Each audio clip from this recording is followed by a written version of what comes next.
Sebanyak 1.237 siswa atau pemilih tetap di Sekolah Madrasah Sanawiyah Negeri 1 Model Banda Aceh memberikan hak pilih mereka pada pemilihan raya atau pemilihan calon ketua dan wakil ketua OSIM tahun pelajaran 2024-2025 di halaman sekolah tersebut pada Kamis pagi. Pemilihan calon ketua dan wakil ketua OSIM digelar dengan sistem e-voting dengan mengusung tema melahirkan pemimpin yang berdaulat untuk generasi muda yang aktif, inovatif, mandiri, dan bertanggung jawab. Selain dihadiri oleh seluruh siswa-siswi, Dewan Guru pada hari pemungutan hak pilih itu juga dihadiri oleh Komisioner KIP dan Panwasli Kota Banda Aceh.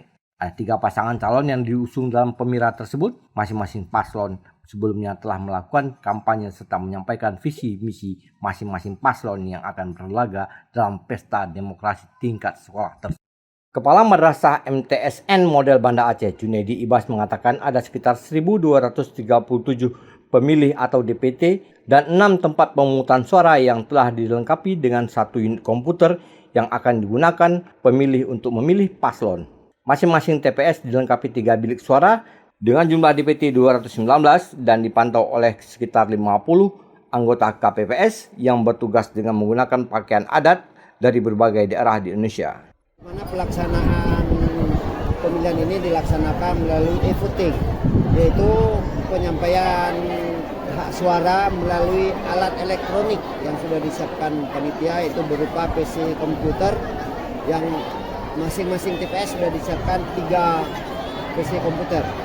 Nah, kemudian untuk hasilnya itu setelah dilakukan pemilihan itu langsung hasilnya terrekod di servernya.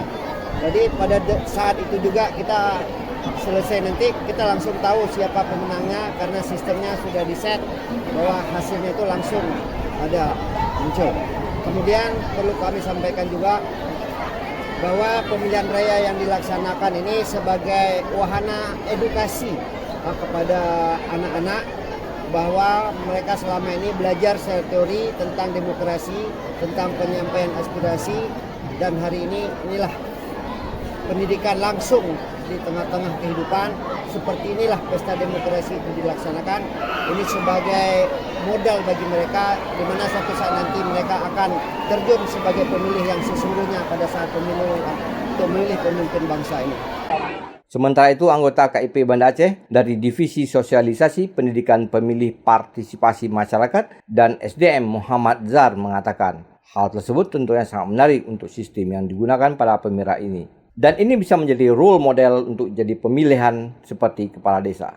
Salah seorang siswa mengatakan ini bisa menjadi pembelajaran untuk dirinya saat nanti sudah mempunyai hak pilih. Ini tentunya sangat menarik karena di sini kita melihat sistem pencoblosannya itu menggunakan e-voting. Dan e-voting ini sudah dipersiapkan oleh pihak panitia atau pihak sekolah untuk dalam servernya tentunya, sehingga nantinya setelah pemilihan secara e-voting, kemudian secara rekapitulasinya itu menggunakan server tentunya. Ini sangat menarik.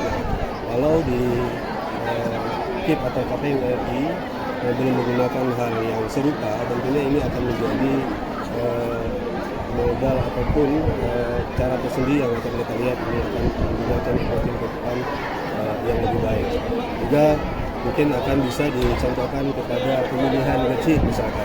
Ini pemilihan kecil mungkin juga bisa digunakan dengan cara e-voting. Jadi kalau misalnya di pemilihan umum tentunya membutuhkan proses dan hal persiapan-persiapan yang sangat lebih banyak. Dan sekarang kan kita masih belajar ya buat depannya, masih pada masa sekolah kita bisa milih calon presiden 2024 ini. Jadi ketika nanti kita udah masuk 17 tahun ke atas, kita baru bisa memilih presiden selanjutnya. Depannya kita udah bisa. Dari Banda Aceh, Lala Nurmala melaporkan untuk Puja TV Aceh.